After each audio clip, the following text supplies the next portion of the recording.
Bueno, continuando con la explicación del tema de biotech, tenemos los modelos humanos. ¿Qué quiere decir esto? Que aunque sea factible desarrollar aplicaciones similares a la expuesta para la valoración de esfuerzos en cada articulación, el procedimiento es el mismo, siguiendo etapa tras etapa, en función de la articulación que desea analizar. Resulta un poco complejo.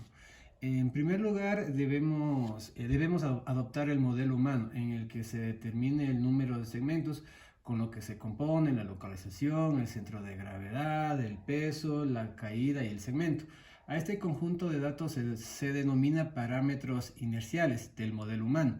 La segmentación del cuerpo puede realizarse en múltiples formas, dependiendo del objeto de estudio que habitualmente se utiliza. Hay 14 segmentos que se supone que son no deformables, como es la cabeza, el cuello, el tronco, los muslos, las piernas, los pies, los brazos, los antebrazos y las manos.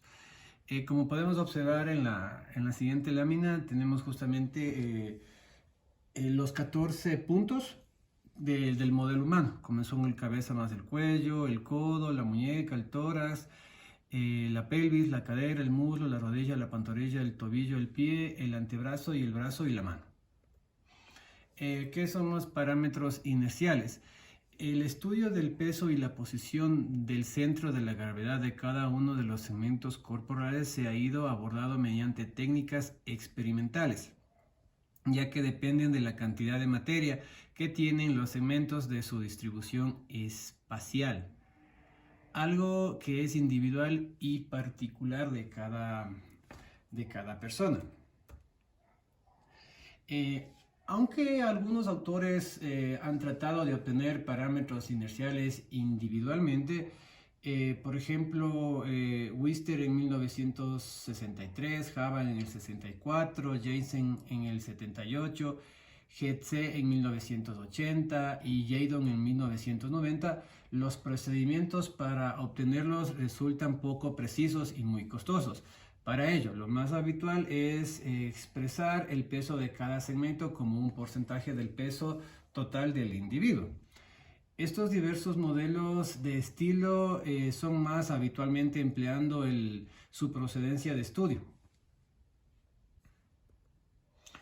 A continuación, justamente tenemos lo que les conversaba sobre el peso que justamente mantienen algunos autores. Por ejemplo, podemos ver que el segmento tenemos cabeza y cuello con una masa del 3.7, el 46.40, el punto de proximales vertex y el punto discales guión medio. Y ahí seguimos con el tronco con un 50.7, un CG del 38.03, el punto proximal es el hueco supraestemal y punto distal es cadera media, el brazo con un 2.6, CG de 51.30%, el punto proximal es omicron, el punto diastal es radiale, el antebrazo 1.6, CG 38.96, punto proximal es radiale y punto discal es la antemuñeca. La mano es el punto 07, CG 82%, el punto proximal es la antemuñeca y el punto discal son los estoloides del tercer dedo. El muslo es del 10.3% de masa, el CG es el 37.19%, el punto proximal es la cadera y el punto discal es el tibiale. La pantorrilla es el 3.3, el CG es el 37.05, el tibiale es punto proximal y el punto discal es el tobillo. Y por último el pie es 1.5, el CG, el 1.5 de masa, el CG el 44.9 y el talón es el proximal y el punto discal es el primer dedo. Esto lo tomé de una tabla justamente de Densper y Claustre, los autores que les había mencionado anteriormente. Los momentos máximos. Determinado el modelo humano y la forma de obtener parámetros inerciales, se está en disposición de calcular los momentos generados por la carga y el peso propio de los diferentes segmentos corporales en cada articulación y evaluar el riesgo de producir algún tipo de lesión músculo esquelética. Esta evaluación consiste en comparar los segmentos generados con los segmentos máximos permisibles. Como ya se ha indicado, con el movimiento varía el grado de estiramiento muscular, con ello la capacidad de los músculos se puede producir fuerza. Por otro lado, también suele existir una modificación del ángulo que forma el brazo de palanca respecto a la acción de la propia fuerza. Para ello, el valor de este antebrazo también valía como tipo palanca. Existen algunos estudios que determinan las fuerzas musculares en función de las posturas y tipos de movimientos que consecuentemente permiten deducir los momentos máximos en cada caso, perdón.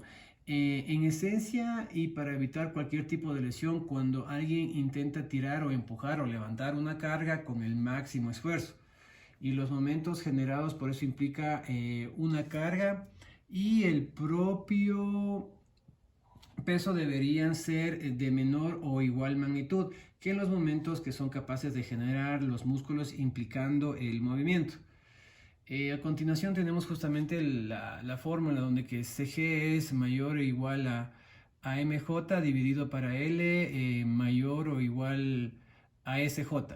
SJ es el movimiento máximo que puede producir la articulación. J es cuando actúan los músculos extensores. CJ es el movimiento máximo que puede producir en la articulación y J es cuando actúan los músculos flectores. MJ sobre L es el momento que actúa la articulación, J debido a la carga externa y L a la sostenida y al peso de los segmentos corporales que sostiene dicha articulación J, como podemos observar en el gráfico. En esta tabla justamente podemos ver las ecuaciones propuestas por Chaffrin, que es un autor, para el cálculo de CJ y menos CJ.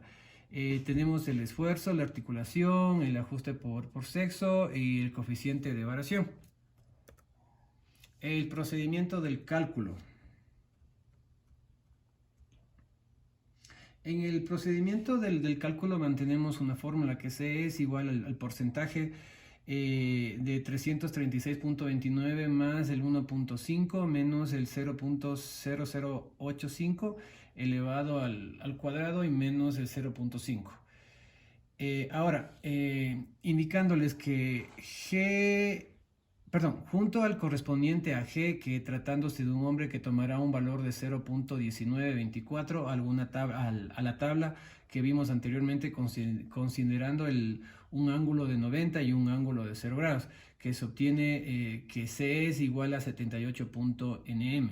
Así pues, el momento máximo a sobrepasar en el codo y la postura analizada para un sujeto de la estatura y peso dado será de 78.19.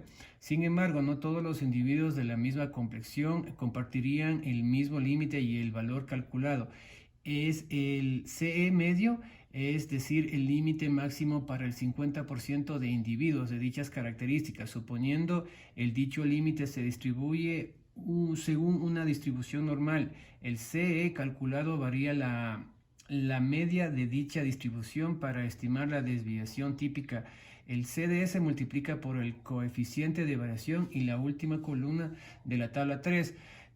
Por dicho valor medio hay que recordar que el más menos 1 CD es igual al 68% de la población y el más menos el 2 CD es el 95%, suponiendo una distribución normal de los datos.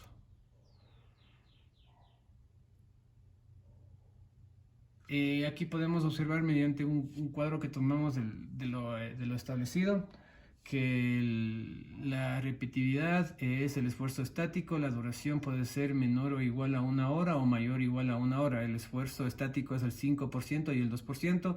Los esfuerzos que se repiten clínicamente más de una vez cada 5 minutos son del 14 y del 10%, y el esfuerzo de una frecuencia inferior es del 70 y del 50% cada 5 minutos. La aplicación del método. la aplicación del método. Para proceder con el cálculo debe acogerse una serie de datos sobre la tarea, como el sexo de trabajador, la estatura, el peso, los ángulos, los segmentos corporales en la postura analizada, el peso de la carga sostenida o fuerza ejercida, si la carga se sostiene con una mano o las dos manos, el tiempo durante el cual se realizan los esfuerzos y la frecuencia de los esfuerzos.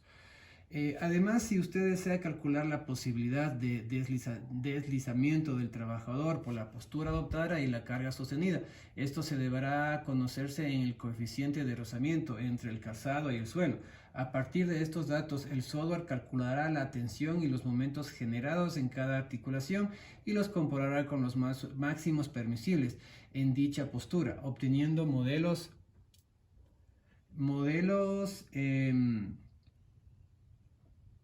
al aplicar. A partir de la diferencia en este momento actualmente es permisible cada articulación en el programa que determinará el riesgo existente, como podemos ver aquí en la gráfica, justamente lo que les comentaba anteriormente.